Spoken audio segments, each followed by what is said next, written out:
না। আল্লাহ বললেন পাখির দিকে তাকাও, আওয়ালাম ইয়ারাও ইলাত তায়র, কারণ পাখির মধ্যে নিদর্শন আছে না নাই? পাখি নিয়ে গবেষণা করলে পাখির রব আল্লাহরে খুঁজে পাওয়া যাবে, ঠিক কি না?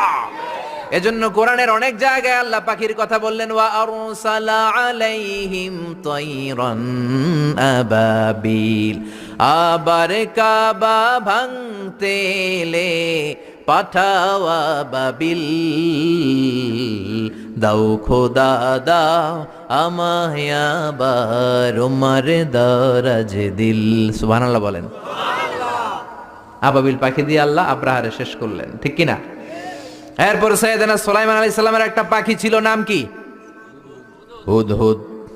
ওয়া তাফাক্কাদাত তায়রা ফাকালা মালি লা আরাল হুদহুদ, পাখি কই? ওইটার জুমিং পাওয়ার এত বেশি ছিল পাখিটার চোখে, সাইয়েদনা সুলাইমানের সিংহাসনও চড়তো, পাখিটাও চড়তো, আর কত হাজার ফিট